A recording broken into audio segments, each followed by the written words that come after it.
Hi Pisces, welcome to your February reading using the tarot. We're going to look at the beginning of the month through to the end of February for your sign and see what's coming up. We'll pull more cards as we go and get some deeper messages. The Four of Swords is the beginning of the month. This is a restful card. It talks about bowing out, but not in a sense of having been defeated. It's with a certain amount of grace and maintaining your dignity as you accept certain things for what they are.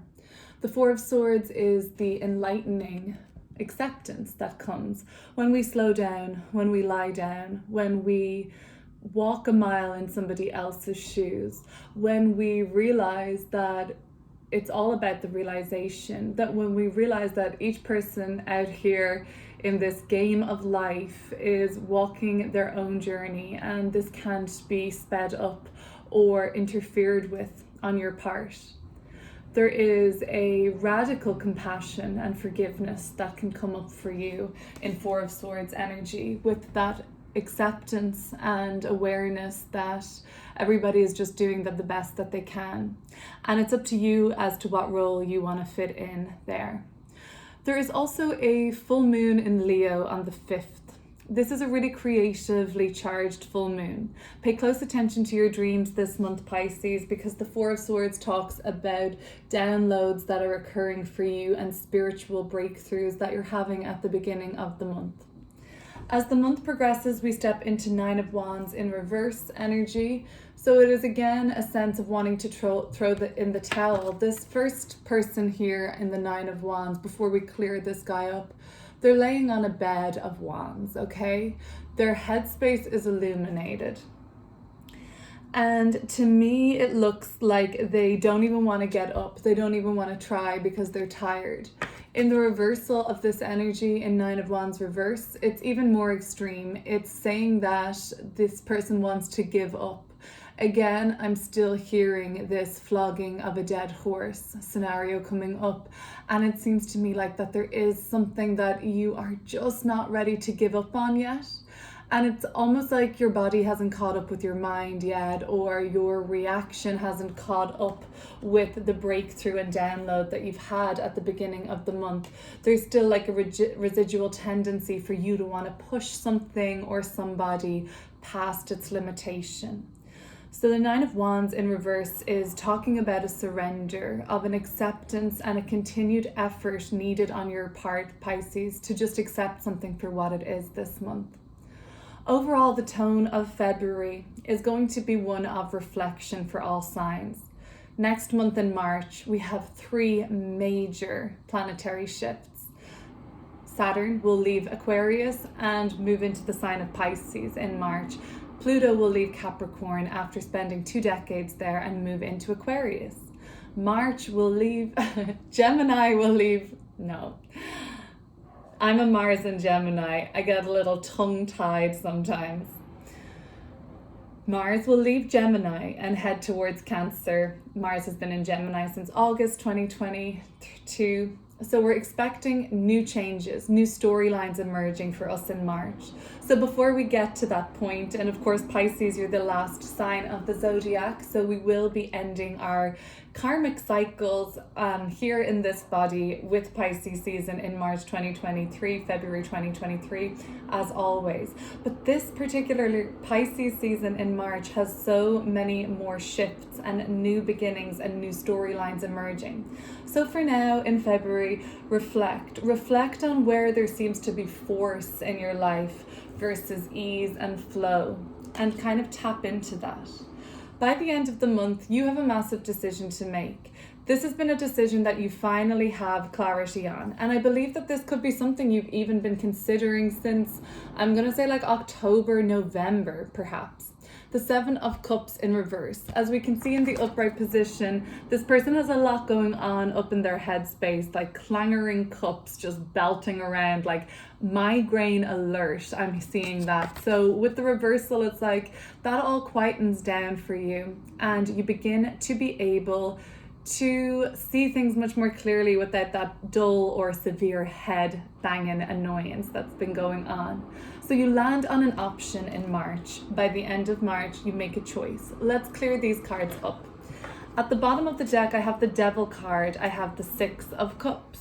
So the Six of Cups we see as a scene of childlike imagination and play, a dinner party with a teddy bear. The Devil card, some sort of a corruption of that innocence. There's some sort of a corruption of purity, and there could be some force in your life where you feel like this is trying to test me and test my goodness. And it even makes you ask kind of jarring questions like, am I a good person, or why am I doing this? It's almost like a cycle that is being brought up to you. If that doesn't apply, and always just take what resonates and leave the rest. The Devil card and the Six of Cups is kind of like a karmic cycle that's on loop, or a repetitive psychological or familial cycle that's on loop at this point. And there is an awareness of perhaps you being the person to break certain cycles and patterns. But even that awareness is so amazing that you're in a pattern of some sort that looks like it's perhaps where some of this awareness overall has been directed by you, like in the realizations of certain scenarios that have been playing out in your life. And you're no victim, Pisces. In fairness, you are really striving to differentiate yourself from anything that you may have been suffering from or victim to. Let's have a look at the Four of Swords now. So going deeper into the energies of the beginning of February and seeing what's coming through.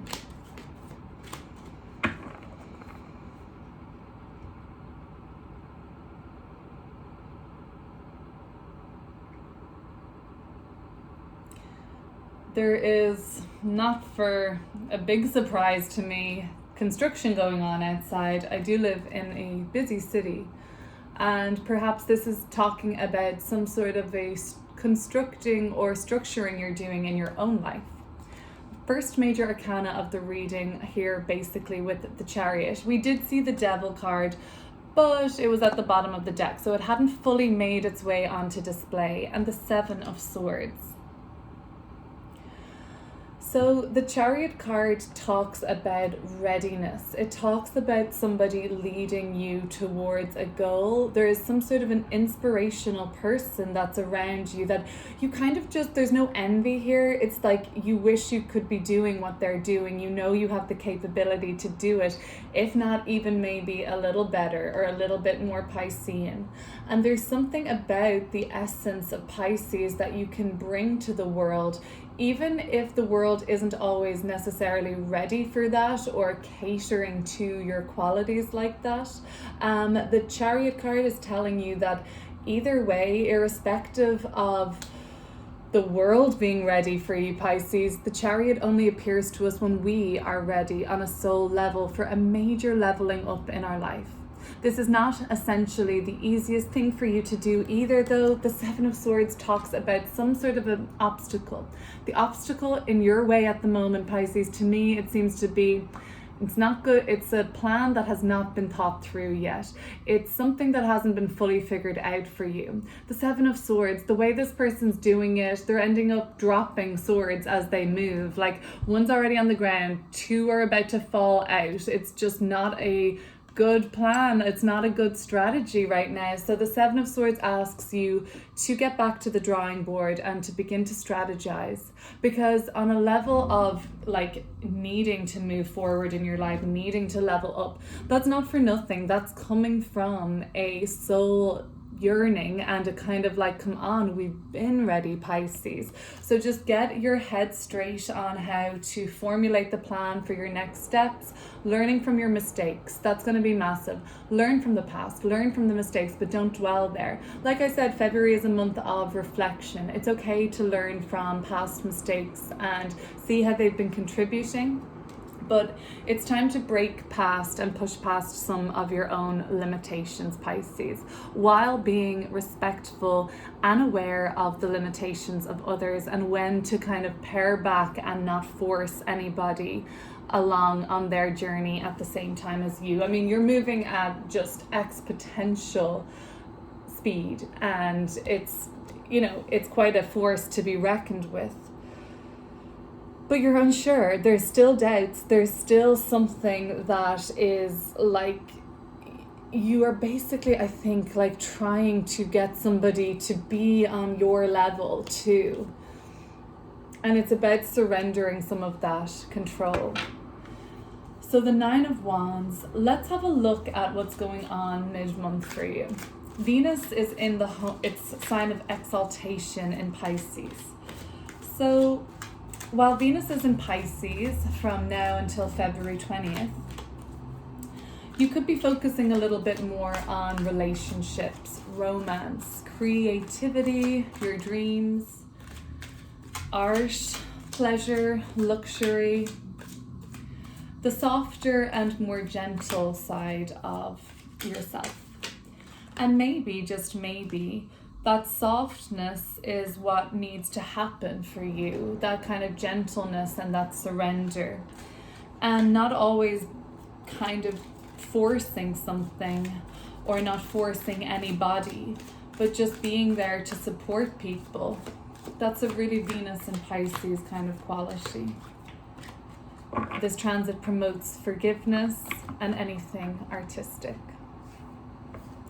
So looking at the 9 of Wands in reverse, you're ready to throw the towel in somewhere, Pisces, but not without like really seeming to like have to, it's a difficult surrender for you, I'm picking up.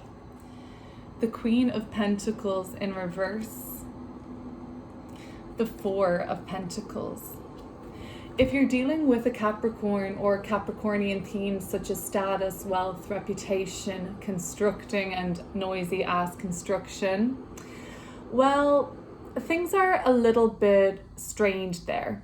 This is an area of your life that you're focused on building, and there's a kind of thinking about what success means to you as a Pisces. Sure, as a Capricorn, it is very obviously reputation, status, and wealth.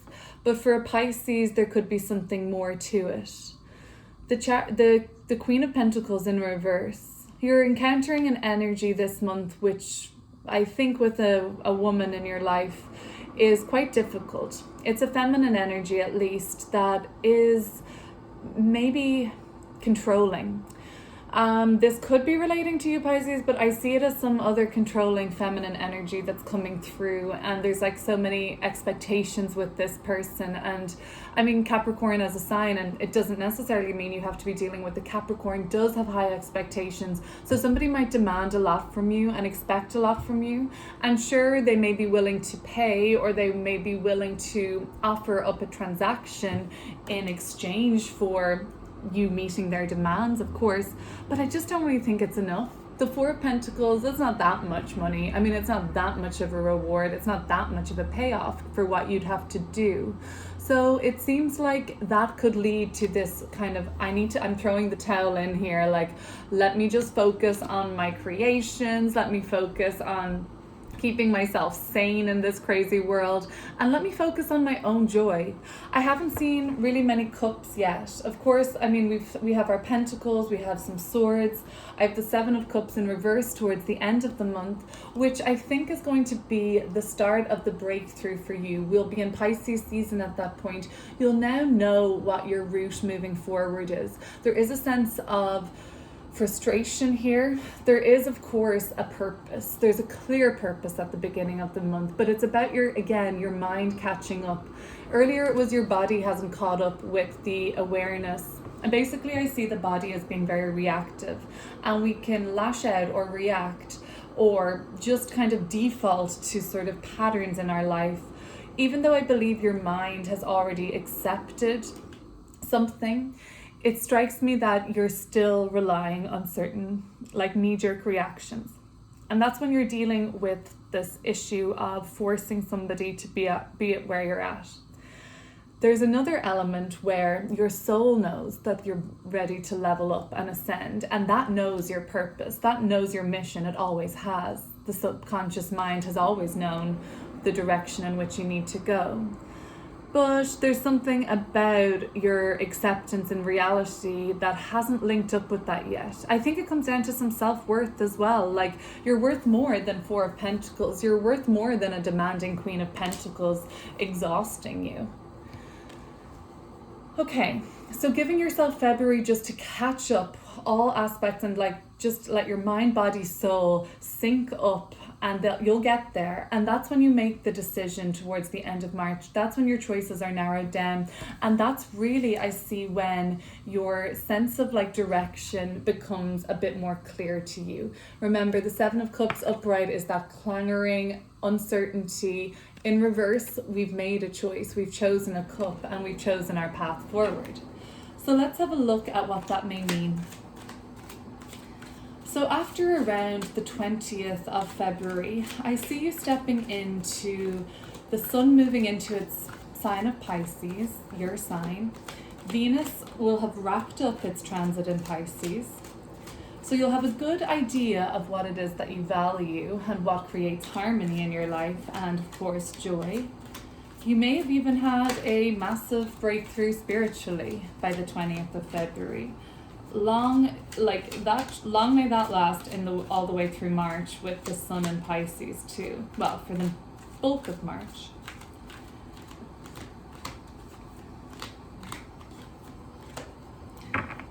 I'm sorry about that noise outside. I really hope it's not too distracting. While I have you, now would be a really great time to consider subscribing to this channel.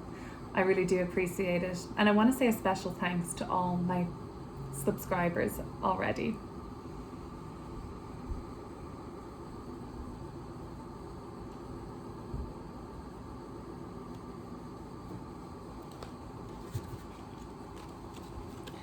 The Ten of Wands in reverse, the Queen of Swords. Being cruel to be kind comes through when I see this. The Queen of Swords can have a reputation of being a little harsh at times. This is coming from perhaps a place of greater foresight than others, and maybe you do have that, and maybe you do have a different vision or a different level of consciousness, Pisces, but it's about respecting other people's boundaries, really, is what the Queen of Swords talks about.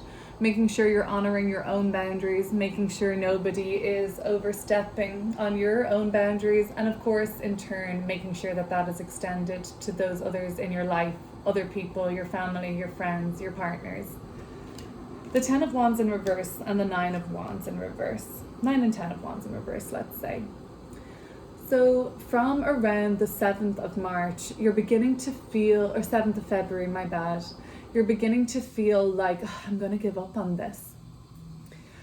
And the only reason I would see you throwing the towel in is because the pressure gets too much with the Ten of Wands in reverse. Like, this person is shouldering a lot, right? I mean, they've got it figured out for the most part. They know how to carry these wands in the most easeful way. But in the reversal, it's like, okay, you're just applying too much pressure on yourself or allowing others to pressure you. Again, it comes down to boundaries. There is also a limitation here. This is Saturn in Sagittarius. Sagittarius is a really freedom-loving sign, and Saturn represents a limitation. So you may feel like there's something encroaching on your freedom, your sense of liberty, and you really just want to like fight that, but that in and of itself then just creates more of that same frequency of resistance and fighting. So it's a time to surrender, allow people to do what they're going to do, offer as much love or support as you wish, offer advice if you wish. But ultimately, it's a month to focus on yourself and focus on where you're going. You're not necessarily here to fix or save or help anybody. And oftentimes we can consider that we need to do these things, and it's really just distracting ourselves from what we need to work on ourselves and our own personal happiness. But you are able to make a choice, and I can see you severing ties by the end of the month with something that just actually takes the piss. Like, it's like you are being asked to do so much here, and it's time to let go, surrender, and not feel like you have to meet the demands or expectations, especially if somebody who's not giving you enough resources, payback, reward for all your efforts. It's just like a demanding presence in your life. Okay, Pisces, that's what I've got for you for February. I'm really looking forward to seeing how your month goes. I'm looking forward for the sun to move into Pisces and enjoying the rest of this Venus in Pisces transit until February 20th, where I believe things will just get a little bit softer. Maybe we can learn to soften some of these edges. Maybe we can learn to treat ourselves and others with a little more tenderness as we move through, at least on the Northern Hemisphere, this kind of chillier and more harsh month of February. Take care and see you soon.